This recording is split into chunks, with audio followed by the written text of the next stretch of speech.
Ladies and gentlemen, good evening and welcome to another episode of Trudge Report. This is a recovery-based podcast, but don't worry. If you're not sober or you're not ready to be sober or still in denial like Corey, we talk about plenty of other things, including sports, trending topics, and a good bit of nonsense.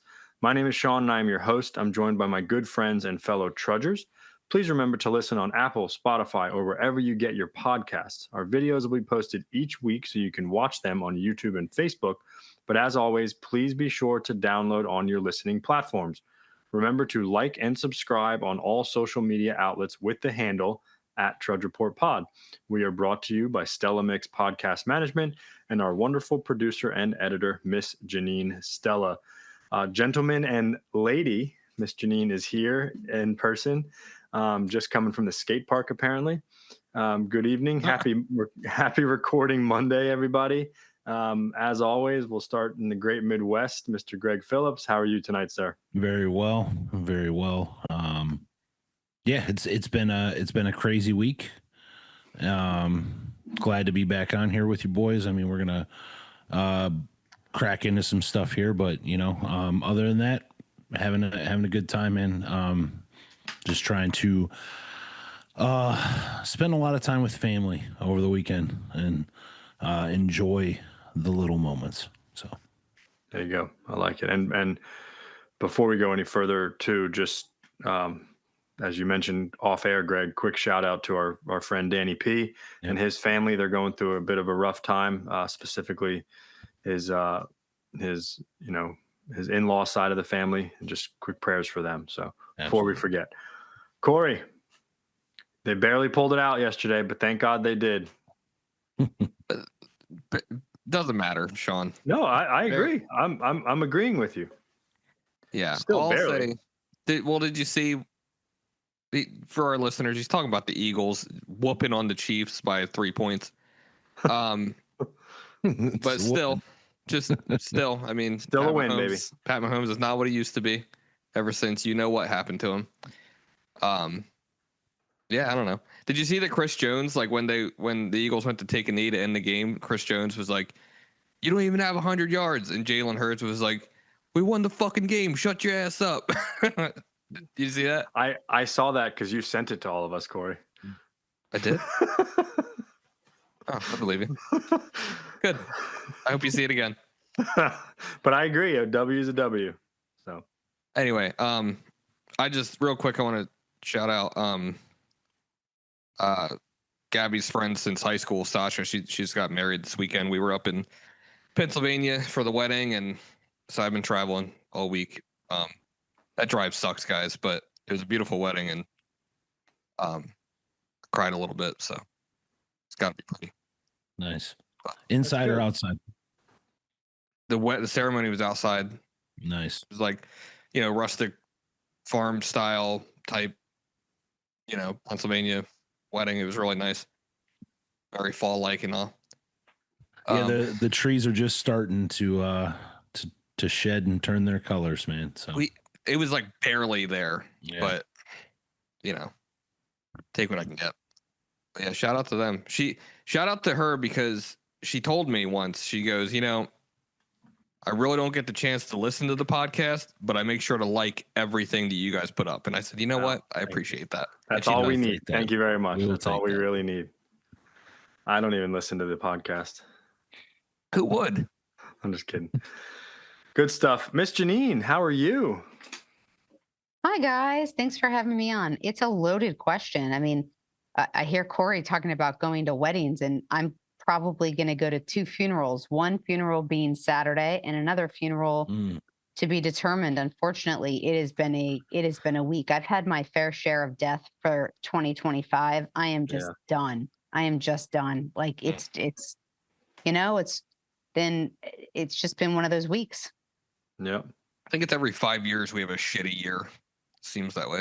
It is. I want to, one was my best friend's father, who was best friends with my dad in the 70s. So he passed on. And then the last one was my previous co-host of a podcast that I did in 2021. And he died of a heart attack on Saturday. Oh my God. Like randomly, like randomly, like his girlfriend, he collapsed. She tried to give him CPR and he was done by the time paramedics got there. He was like, Oh, that's wild. yeah. That's So crazy. you don't know. Life is short. And then we had all this other stuff happen, 9/11, and then obviously what we're going to probably get into. It's been a weird week. Yeah. Mm. Yep. It certainly has. Hold your loved ones close. That's for right. sure. That being said, we're going to get right into it. We are going to talk about the Charlie Kirk assassination tonight on this podcast. We are purposely going to do our best not to get political. It's not what we want to use this platform for. We don't think it would serve any good purpose to really get political. However, you might hear and see some of our views come out, and like it or don't like it, I don't think any of us really care at this point. We have all decided that. Actually, Greg brought it up, to give him full credit, and then Corey and Greg had they sold me on the idea of talking about it, because, as I think Corey said it, it would be worse not to talk about it, and it would be somewhat irresponsible for us not to use this platform for our many thousands and millions of followers and listeners, naturally. But it would be worse not to talk about it. It is something that needs to be talked about, and that's what we're going to do tonight. So strap in, ride with us. We're going to get passionate. Probably we're going to get serious. We will try to keep some levity in there as well, but we're going to let this thing take on a shape of its own. So with that, Greg, if you want to kind of set the stage for what happened, I'm sure most people know, but just kind of what we know, what we don't know, stuff like that. Go right ahead. For sure. I think to start, just real quick, and probably doing a great bit of disservice to his life and legacy. But for anybody that doesn't know who Charlie Kirk was, I mean, he was a political activist. He was one of the top podcasters out there. And he is the founder of the Turning Point organization. He founded it out of his garage when he was 18 years old. From all accounts, and I've listened to the guy for several years now. Extremely intelligent. Could have gone to college and probably been a PhD or any number of things, right? At a school of his choosing. However, he chose not to. He chose to dive right into the Turning Point thing and go around to college campuses and speak with people. The infamous "prove me wrong" table that you'd see set up at different college campuses. So he is credited with helping our current president win both of his elections, and that's admittedly from the president and his top cabinet people. He did a lot to get young people involved in voting and involved in the politics that were important to them. And I think we can all probably agree that whether or not you care for politics, like the fact of getting young people involved in having their voice heard and helping to shape the country is of the utmost importance. He was in Utah at Utah Valley University as part of his current tour. And this was last Wednesday. I started getting notifications around, I want to say 2:30, 3 o'clock in the afternoon. I don't know. It was all kind of a blur, man. But yeah, good friend reached out. Holy crap, man. They killed Charlie Kirk. And at that point, nothing had been announced yet, but the videos had already started to hit. But he was in the middle of speaking, in the middle of answering a question that was posed to him in an open air courtyard, and one assassin's bullet fired from a high caliber weapon from the top of a building struck him in the neck. And for anybody that's seen the video, I think millions probably have. It is brutal, and it is, whether that was a very, very well-rounded shooter or a very lucky shot. I think that, you know, if there's a silver lining to anything, it probably happened very, very quick. You know, but an absolutely brutal video to watch and to see. Of course, the nature of these things, they all get filmed, and then, you know, everybody and their brothers there, and they've got their cell phones out. So we certainly don't live in the days of the 60s and 70s anymore, where this kind of stuff can be contained. And, you know, we'll certainly go on to talk more about that, but there was a lot of misinformation, a lot of stuff going on, a lot of moving parts. You know, obviously thousands of people in attendance there. There was an older gentleman that was shown being detained by police. Everybody, oh, that's got to be the shooter. And then there was even further on another younger gentleman whose face started popping up on the news that he's got to be the shooter. And it turns out it was a 22-year-old named Tyler Robinson. They found him, I want to say, close to 36 hours later, about 250 miles away. He was able to escape, jump off the roof, escape on foot through neighborhoods. Whether or not he had help in that arena or not remains to be seen. He is scheduled for a court appearance, his first court appearance tomorrow. He is, like I said, 22 years old, son of a retired police officer. He is, from what I've gathered and read and researched, he is an extremely intelligent individual, graduated in the top 99th percentile in the nation from high school, got a very prestigious academic scholarship to a school there in Utah. I believe it was the same university, if I'm not mistaken. I'm not 100% on that. I don't think so. But he I guess he dropped out of school after a semester or something like that. But in any event,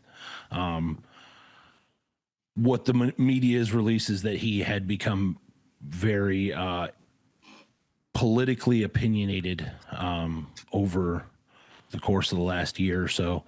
And apparently he confessed to his youth minister and also his father, and his father was the one that convinced him to turn himself in. So I didn't know that. So Mr. Kirk obviously did pass away. It was announced, I think, a couple hours later by the president that he had passed away. Again, a lot of one was to the neck, right? Wasn't it? Correct. Yeah, correct. And I'm pretty sure, although I haven't obviously read an autopsy or anything like that, but I'm pretty sure from what I watched that it struck his carotid artery, and that was just because they announced he was in critical condition at one point, right earlier in the evening. But well, I remember, and actually I was talking with Corey very shortly after finding out. And, you know, I just remember saying, like, it, from the videos that we saw, you know, I mean, it would have been an absolute miracle. Talking to my mom, you know, who's been a nurse for as long as I've been alive, you know, but she said something like that could have happened in the waiting room of an emergency room, and the odds of probably wouldn't have made it. Yeah. So I'm curious. This is probably as much as we'll talk about the actual video, possibly. I'm curious to see what actually comes out about what they think he experienced or didn't. Like if it was instantaneous. Yeah, like you said, like they announced he was in like critical condition or whatever, and I just don't. Was he actually dead, or was he actually dead right away? Yeah. At the very least, my first thought was he didn't stay conscious long at all. No. I mean, it was so much blood that I don't see how he could have. But I watched the video a couple more times than I would have cared to. And I also saw another video of him being carried to a vehicle to get him the hell out of there and get him to the hospital. I personally don't think there was I like to think anyways, Right. You got to hope that. believing the way that I do in God and how things like this hopefully would happen, is that it was just pretty instant. Yeah. Yeah. So thank you for that, Greg, for laying that out. So I want to go around real quick, kind of where were you when it happened? What was going on? I had just gotten home, probably 4-ish, 4:30-ish, 4 o'clock actually even. And I had no idea. I don't, as you guys know, I don't really have too many, I don't have any social media. So I don't have any like news things really going off on my phone. And I saw it. My wife was home. She had the news on and I was like, holy shit, and it said critical condition. And honestly, dude, guys, I thought I was like, oh, he's going to pull through. Like I was like convinced, like, okay, he's going to pull through. Like, and I'm the same. I've watched a lot of his videos and and my wife, I think, follows him or followed something about him on her social media. And I know kind of his backstory and starting it at 18 and just all that stuff and how integral of a part he was to the elections and how passionate he is. I also know, which we'll get into this, because I think this is extremely important and kind of the overarching kind of theme of what we all want to talk about is like his beliefs were rooted in his faith. They weren't rooted in political stuff. They were rooted in his faith. And we'll get more into that. But so I saw it. I watched it. Sophia had soccer practice that night. So I kind of went and got the girls, did this, did that. And I'm at soccer practice, like halfway through her practice. And I was like, oh, let me check on it. And I like turned it on, the YouTube TV on my phone, the news. And at first I didn't see it, that it said killed. It just said whatever. And I was like, oh, I wonder if he's still. And I kind of did a double take and I was like, holy crap, he's dead. And honestly, it was very emotional. It was very emotional. I right there in that moment at the soccer field, just, from all of it to his wife, to his kids, to just how, I guess how fucking sudden it is. Like, and it's like, it's done. It's so final. And it kind of, it's like, wait, no, go back, rewind, but you can't. So Corey, where were you at? What was your day like that day? I had just completed that, whatever it was, 14 to 16 hour drive, whatever. We got it to New Jersey at like 9:30 in the morning. And, a couple hours later, we went and had lunch with my dad, and then we went to the mall. I was gonna like buy some dress shoes or whatever, which I didn't even end up doing. But anyway, we went to the mall, and there was these like, the Treasure Coast Mall by us sucks, guys. The malls up north are way better, and there was these like electric scooter things that were like animals that like you could pay to have your kids like ride around the mall, like a little area, and so my dad had to get us on that for some reason, because like I had to get on with Noah because he was too young. So I'm like, really, I really have to do this. But that was fun. Anyway, when I got off that animal, is when I opened my phone and Greg, I think, had said something in our group chat, which I didn't even know what was being talked about at first, by the way. I thought you guys were responding to something I said. And Carm was like, really, the day before 9/11? And I was like, what did I say so bad that you have to make the remark about 9/11? And then I scrolled up and was like, oh, Charlie Kirk. So we then went to a play area, and I'm discussing this with my dad while I'm like looking at articles on my phone and whatever. Went to a play area for the kids to run around. And that's when I saw the video, a couple of videos that were popping up. Again, not a doctor, but I was way, way sure that there was no way he was making it. And I said that to my dad. My dad's like, all right, well, you don't know that. Like, it doesn't look good, but we don't know what's going on. And I was like, yeah, but it looked bad. And I don't know what, a couple hours later, we were then driving to get dinner with my mom, and Gabby just looked it up and saw President Trump's announcement, which I will say, there was something satisfying, gratifying, something, another word, about president being able to announce that. I feel like Yeah, that was it was well deserved. I don't know if cool is the right word, but yeah, that was appropriate. It felt right. It felt like it was right. Yeah. Yeah. Rather Yeah. than just like Fox News reporting or something. Yeah. So What about you, Greg? I was at work, and I believe I got the text message from our good friend Danny, and yeah, man, it just felt like time stopped especially when I saw the video. It felt like a gut punch. It felt like every every memory I have of stuff like this. I can remember vividly 9/11. I can remember vividly coming home the day of Columbine, and my mom sitting me down in front of the TV and said, "Watch this because it'll be important." Things like that. So yeah, it was rough, man. It was rough, and it was tough not to get emotional, and it was tough not to I think the nature of all of us nowadays, because we're tied to our phones and we're tied to the internet and everything like that, is we want answers and we want them now, Yeah. right?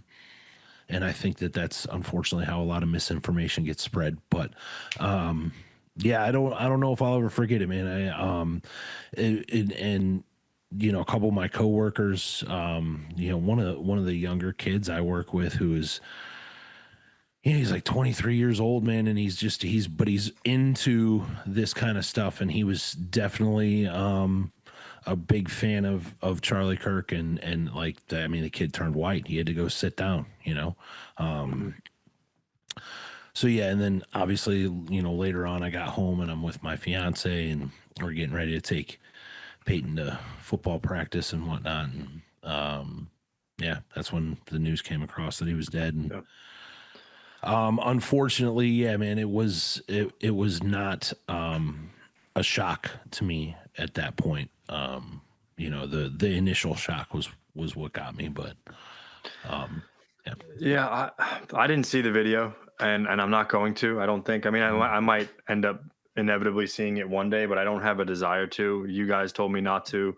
I have another friend, another group thread I'm in, said you don't want to see it, and I know that I got like later that night. Catherine it was Wednesday, so my wife was out at her recovery group, so I was just home with the kids after soccer practice. The girls were in bed, and I remember being up with the baby, just feeding him, just hanging out like 10 something, watching the news. And I lost it. I started crying and I had to turn it off, and then like the next day, same thing. I start thinking about it again. I just start I'm in the kitchen, I start crying. And I think I don't know how to, I've been thinking about this concept for a few days now. Yes, it's unbelievably tragic.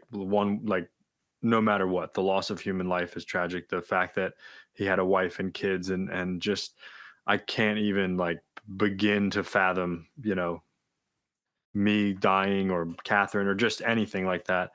But just the very basic loss of human life, the loss of humanity, the fact that there are people out there that are so fucked up in the head. And maybe Tyler Robinson is pure evil. Maybe he's not. Maybe he's just seriously mentally ill, which I know we'll talk about a little bit too. And then I think too, like all of us our age, like Greg, you said Columbine and stuff, and I obviously remember that. I remember where I was for 9/11. I was getting a cast taken off my arm in the doctor's office. I remember getting home that day, and my mom would not let me go to soccer practice, oddly enough. I think my dad convinced her to let me go, but regardless, whatever. But this is I'm old enough now. I care enough about the news and politics and what's going on in the world. I have a family to protect. I wasn't around for any of those other assassinations, not present to them anyway. You know what I mean? This is the first kind of person that was influential, not just with people our age and in our society, but I like knew who he was. You know what I mean? Like, and so I guess maybe that's some of the weirdness of it and the emotions of it too, is that, I'm an adult now and I'm living through this as I've never experienced that before. So, Right.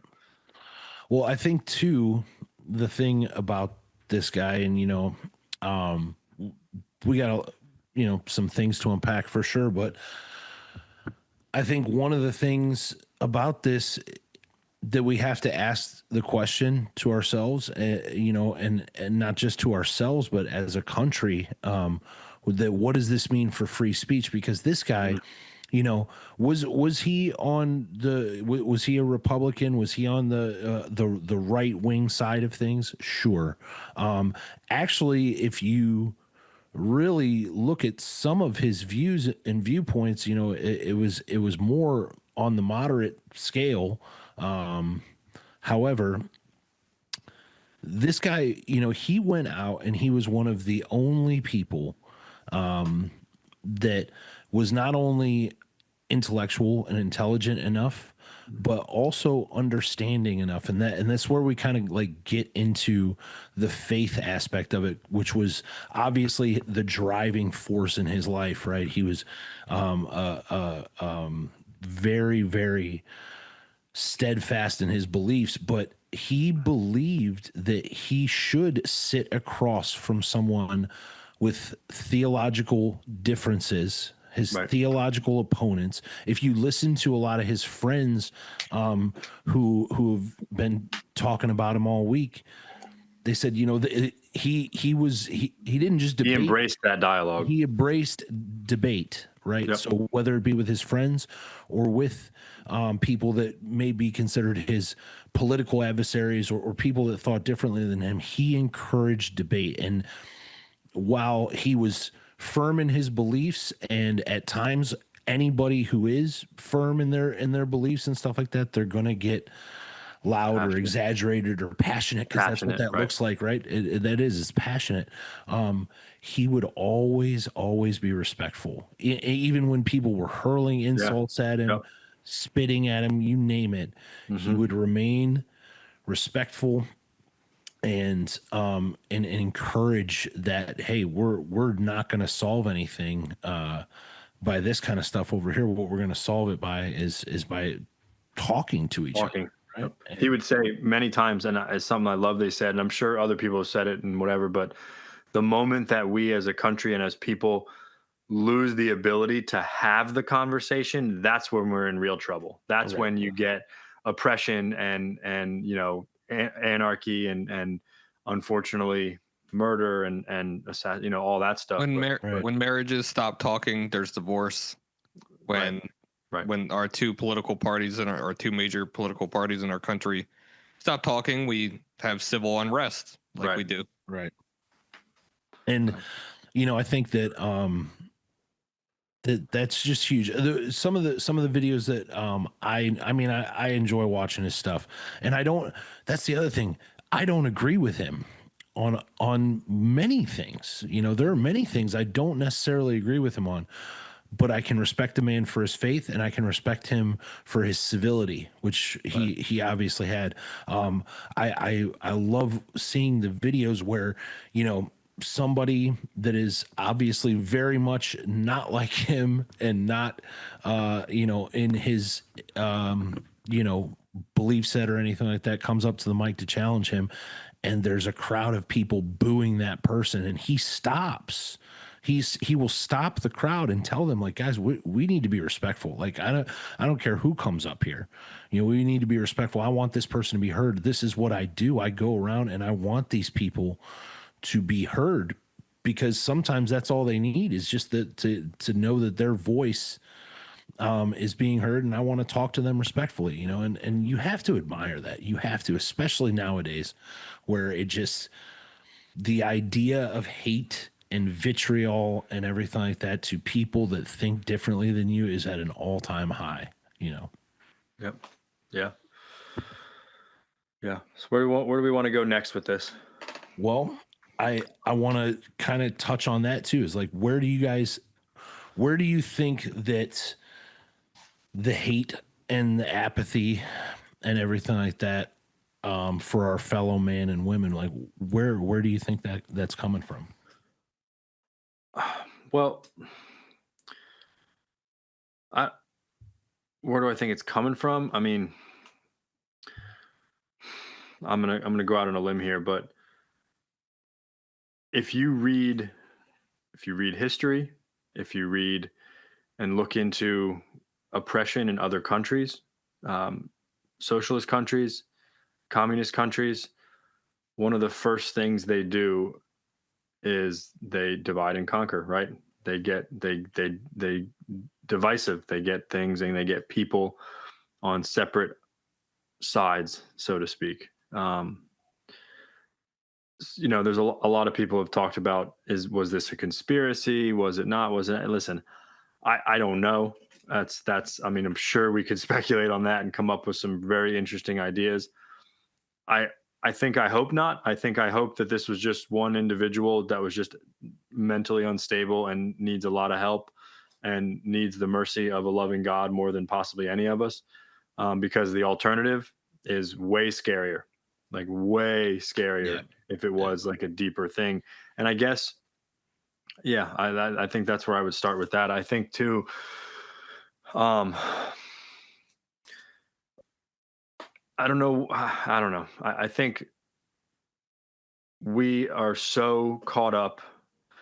I will say this: there was a lot of people on the liberal side of the aisle that I thought stepped up and said a lot of really good things denouncing this kind of stuff. Gavin Newsom specifically, who, you know, I think even his own constituents might call him a buffoon, but there was a lot of people on the left that, because of course, naturally, that's where it all goes: the right and the left, conservatives and liberals, whatever. Mhm. And the great thing about Charlie was, and Kaylee, what's her, McInerney? I don't know if I'm saying that right, but Fox and Friends, the outnumbered, the Right. younger blonde girl. Former press secretary. Thank you. She said something really cool that's stuck with me since the day it happened. She was on, I think, Sean Hannity talking about it that same night. Right, we already knew he had died and all that stuff, and she said essentially, far more than him being on the right or being on the left or his pointing on the left or the right, he pointed upwards. And what she meant by that was his political idea, as I said it earlier, his political ideas, his beliefs were grounded in his faith in Jesus Christ. And he was not shy about talking about it. He wasn't shy about talking about it. He also wasn't over the top religious all the time either, which I think there's a balance to strike. And that He could defend any viewpoint he had without talking about his Right. faith as well. Right. And then if he wanted to throw that in there, he could. But I thought that was what, like, it wasn't his belief system and his ideology was not grounded in politics or anything of this physical world. It was grounded in his belief and faith in his Lord and Savior Jesus Christ. And I thought she said that really well. So I don't know if that answered your question, Craig, but No, it does. Corey, what do you think? I think one of the worst parts about this whole thing is that I think it's an accurate representation of where we're at as a country in a lot of ways. Now, I don't like to generalize normally, and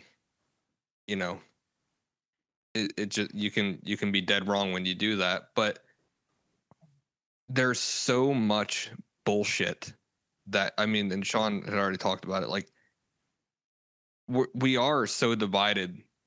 And I'll say it like this: I think it's 90% the media's fault, and it's not one station; it's fucking all of them. yeah.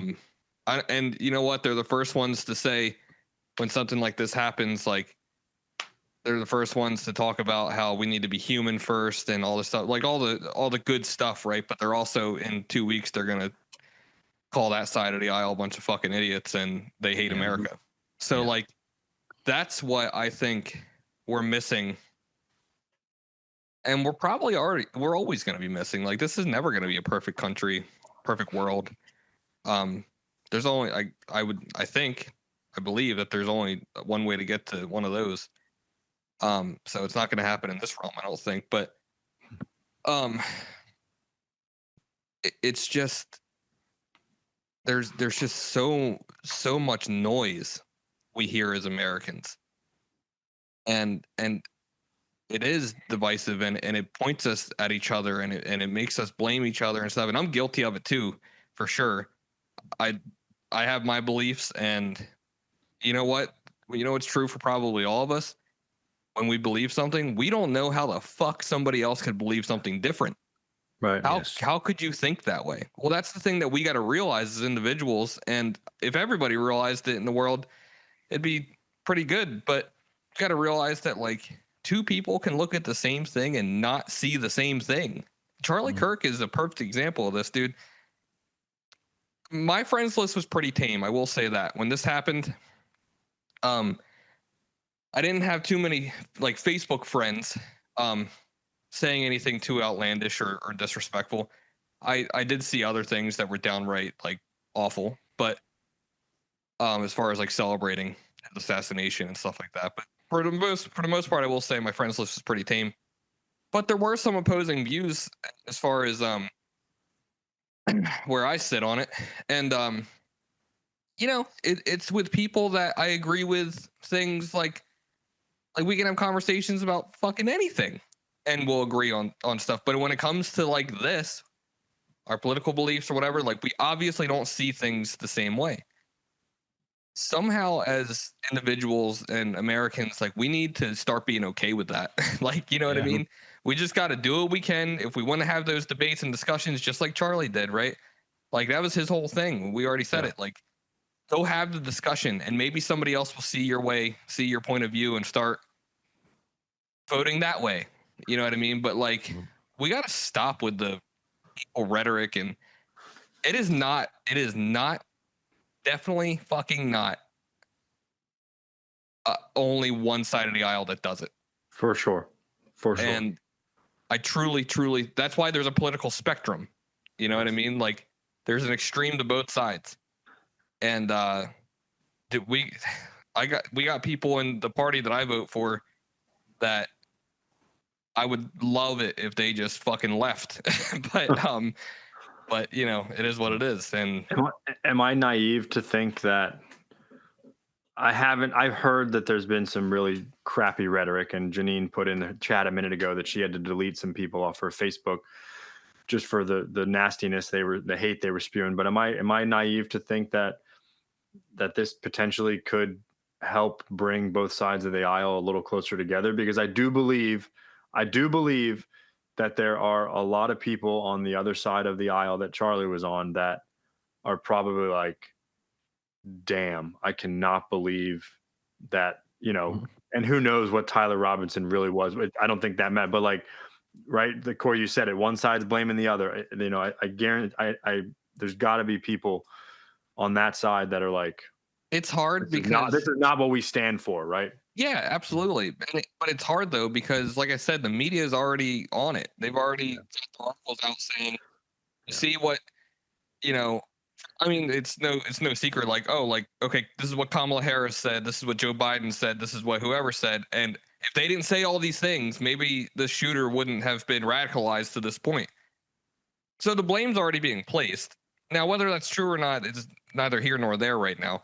Right. It's just like the media automatically, they can't be like, hey, we know that Tyler Robinson does not represent the entire Democratic Party.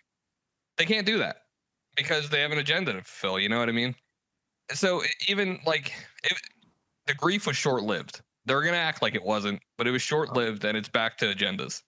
I'm gonna hold out. I'm gonna hold out the very naive belief that maybe it will bring some people closer together. It was so much easier when this was a foreign terrorist, right? The country was easily able to come together. Not easily, but you know what I mean? Like that's a weird juxtaposition, right? Because you said it already, civil unrest. This is within our own confines.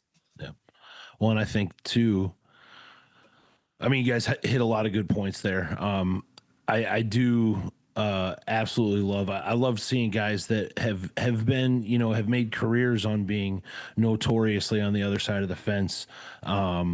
guys like, Jon Stewart and Stephen Colbert and Bill Maher, like just come out with these like outpourings of and good memories of Charlie, because they build it up that it has to be, one side versus the other, and in every facet, if that person's a Republican, on television, you should hate them and this, that, and the other.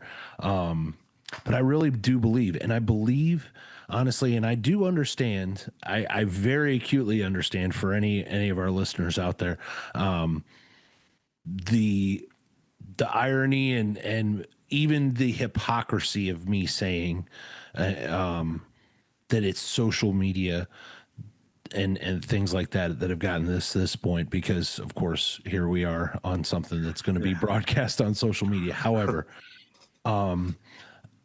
a couple of things. First and foremost, man, how many people are just glued to their phones 24/7. I'm guilty of it sometimes too. I have to put it down. I have to put it away from myself because it's so easy to get sucked into.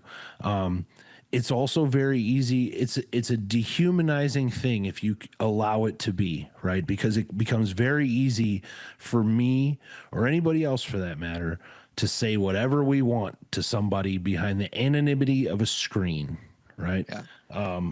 And we see that running rampant nowadays. We call them keyboard warriors, right? And they're out there in droves. We get programmed with an algorithm, right? And I know I sound like a conspiracy theorist when I say that, but think about that for a second. If I start to watch certain types of videos on my phone and that smart algorithm just keeps pumping me the same kind of videos, and maybe those videos are filled with hate speech and misinformation and nonsense and making me want to hate someone that has differing viewpoints and beliefs than me. And then I get so, and I'm not saying that this is definitely how it happened to Tyler Robinson or anybody else, but is it that far of a stretch to say that, right? That over a year or 2 years, he's just inundated himself with all this hateful shit. And next thing you know, it becomes, well, I got a choice to make, and homeboy's in Utah this week, and this is where I'm at. I'm bitter, Greg. I'm going to be a hero. I'm going to step in here. This piece of shit deserves to rot in hell. This Tyler Robinson. He is in no way, shape, or form. He should be castrated in the public and hung like Mussolini in a village square. Okay. I don't understand the negativity that I've been seeing. So I've been deleting people left and right on Facebook, and I had to go off Facebook all weekend because it was just too hateful. I'm like, all the liberal friends of mine, which I thought I didn't really have anymore. I guess there are more of acquaintances than friends these days. However, I will say that the hate that has been spewing out of their mouths is just been absolute craziness. Like I look at this situation in particular, and then I look back to, let's say, when George Floyd died, right? Here was a man who was a crackhead. He was in and out of prison. He was a thief, and he's been made out to be a martyr in the community, and everyone is bowing down to him, and people are starting movements because of him. But here, Charlie is a family man with 2 small children, just speaking his truth and talking about science.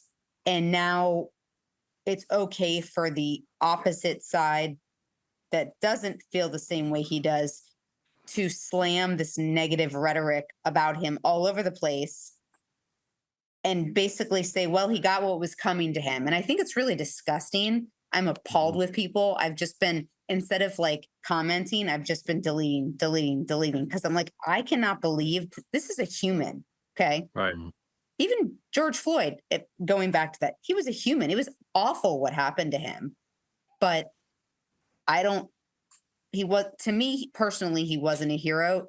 Charlie Kirk, I don't know if he was a hero to me. I watched his reels and I followed him and I thought he was Mhm. fantastic. He was still human. Where's the humanity in all this? Right. Right. That's my thing is that, the fact that we are so plugged into technology 24/7, I think dehumanizes us, and desensitizes us to it, Sensitizes, yeah. I I'm thankful that very much like Corey, like, my friends list was pretty tame, and I do have I people don't that even are know what all that over means.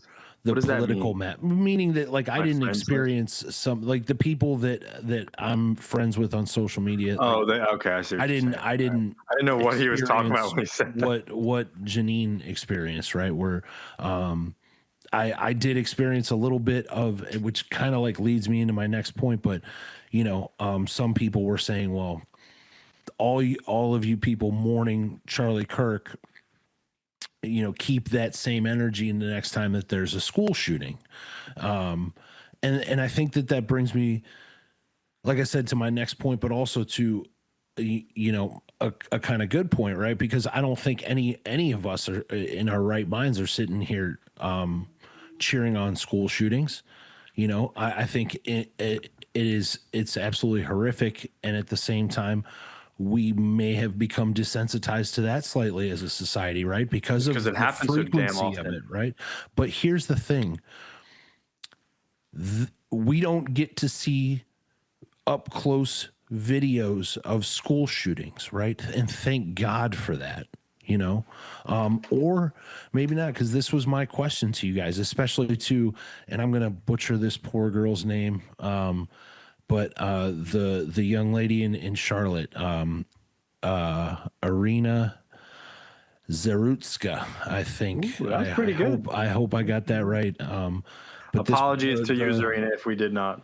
the poor girl who got stabbed on the train, and bled out on the train by a man for seemingly completely unprovoked for zero reason, and that was caught on tape. And then within a week of the release of that video, we have the Charlie Kirk video, and of course it's brutal and it's horrific and it's gut wrenching to see, and it leaves you shook. But what do you guys think? Like, do these types of video being released like help or hinder us as a society ultimately? Because I think the visceral nature of it is what is provoking a lot of the response of like everybody hold on here, let's pump the brakes and take a step back. Like, what are we really doing here? Like, we are propelling so much hate at one another until it gets real, until we see it and see what the ramifications of that are, and then we realize like this is craziness. This is madness, right? So I don't know how you guys feel about that. I would say before I pop off again, because I've got to help with your new space when you finally all come down and see it. We can record in this studio. I'm excited But for it. I will say that I do think you're correct in that there's more visual stimuli in the last few years because of the internet, where people are always with their phones out videotaping what obviously Charlie Kirk's murder, and we're seeing those images and it's just violent and gory and just awful, whereas 10-15 years ago we would never have seen that Mhm. on a video. Right. I mean, the fact that they didn't take that off the internet, or that they didn't, so many people had their phones out. How do you control that, right? But You can't. you can't at this point. But it does. It's traumatic. It's traumatic, and that's all I have to say about it. And I hope he rots in hell. And I hope there are thousands upon thousands of students who get inspired to open Yeah. chapters of Turning Point and do their thing. But I love you So guys. I'm popping off. thank you, Janine. We love you too. Mwah. Very well said. Mwah. I think real quick, I had that thought the other day. I was like, if this was a conspiracy by the left or by the deep state, whatever you want to say it, they may have just absolutely poked the effing bear, and you may have dozens, if not hundreds, if not thousands of young people rising up in a good way, rising up in a positive way to do the same kind of work that Charlie did, and Mhm. continue to attract young voters to the conservative side, and hopefully even more to the side of faith, right? Because that's something that's lost on definitely not just young people in our society, but a lot of young people. Definitely these like you said, the age group where it's all technology and all social media. A lot of those young people have no faith or belief in any type of spirituality or religion or anything like that. Um, I I think to answer the question, yes, I 100% think all the videos have desensitized us to it. I agree with the notion of the school shootings. We don't see it. I do think, and maybe this, I don't know if this is right or wrong, but it's how I feel. The fact that I was very familiar with Charlie and had seen a lot of his work and knew his face and seen pictures of his family and watched a lot of videos and read stuff about him, that definitely plays a more emotional toll on it happening. And unfortunately, I don't know, God forbid, I don't know the teenagers at the local school. There is an element of that when you know the person, you're familiar. I'd never met Charlie, but you guys get what I'm saying. There is an element of that makes it so much more visceral and emotional and real and heavy. And I had the thought the other, like, too, like, he's getting all this runtime as he should, 100% as he should. But dude, there's a father of two girls dying every other minute in other states all the time, and those guys' names are never going to get heard. And I get why. I'm not saying they should necessarily. It's just such a juxtaposition in our Yeah. culture, It's surreal. Well, and stuff. So on the other side of the coin, or the aisle rather, it was just in June that I believe 2 Democratic state lawmakers in Minnesota were assassinated. Yeah. And I don't even know their damn names. So what's that tell you? I mean, Yeah. the thing about Charlie is that he was like so prominent in like the federal, he didn't work for the federal government necessarily, but he worked Right. with them so much Right. currently. And like you said, like, I too listen to him a lot while I work and stuff like that. And same thing, Greg. Like, I didn't agree with everything he said either, but the way he broke everything down to its core, at the least, it challenged your thinking, which Right. I Absolutely. found fascinating, which is why I listened to him so much. But the videos, dude, I think this. I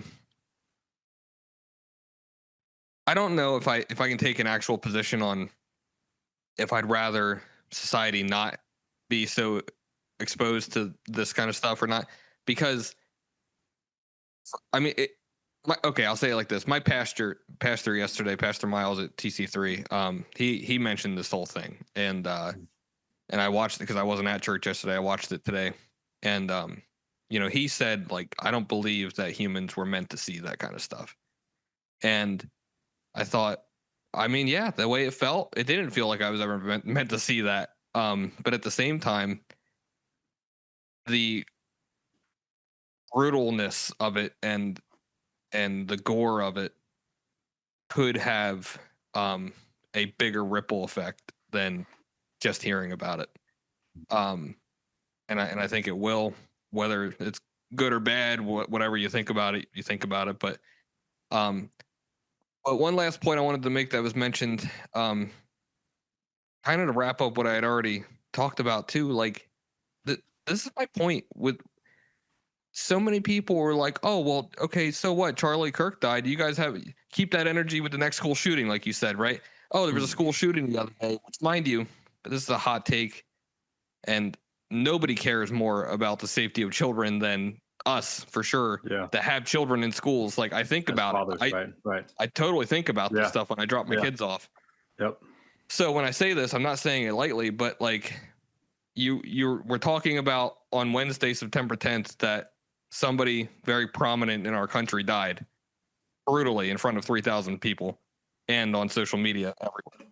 And then you're talking about a school shooting that was, yes, very tragic, traumatizing, but thank God nobody lost their life.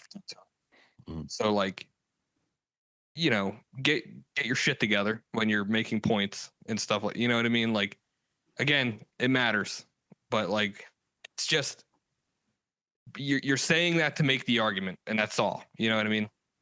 Now my point is, the whole thing. One of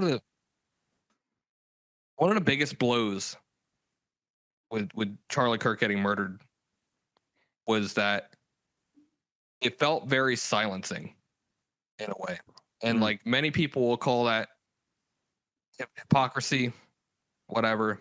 Again, like we're not gonna see the same thing as other people, right?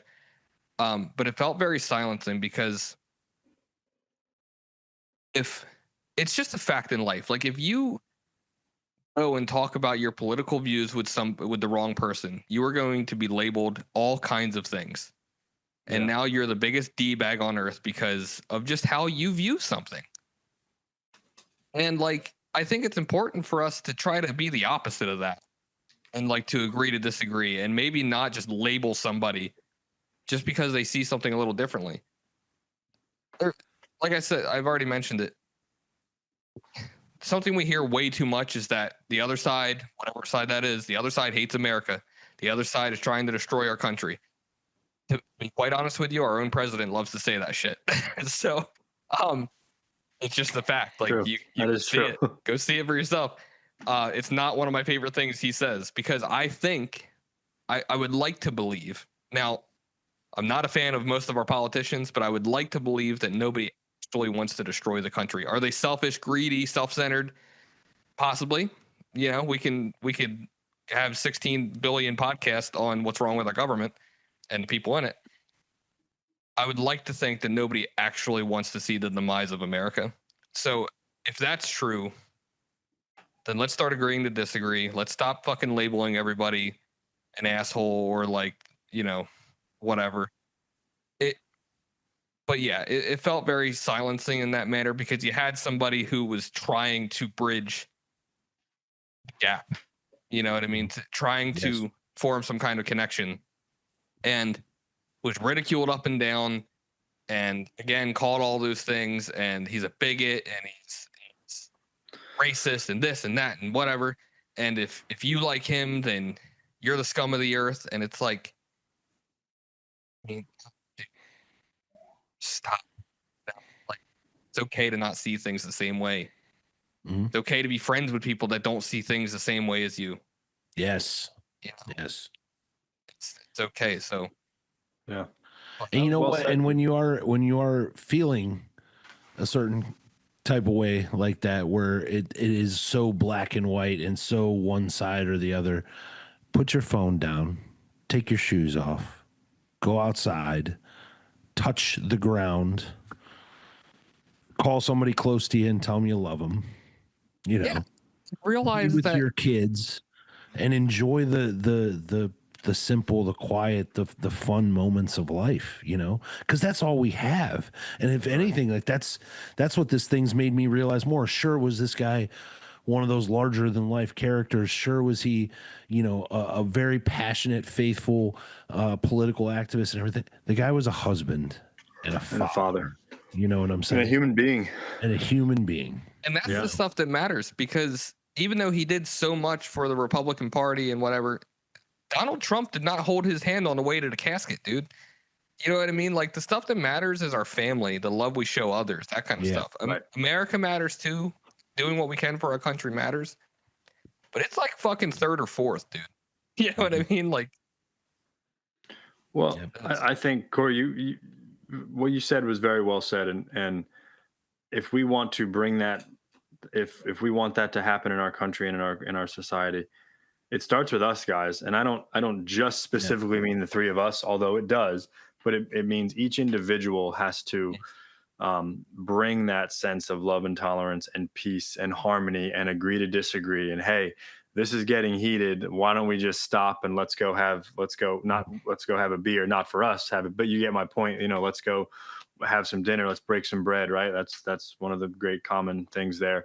And we are about out of time, but I want to give each of you another moment to say something along this line, and how fortunate we are to be in recovery.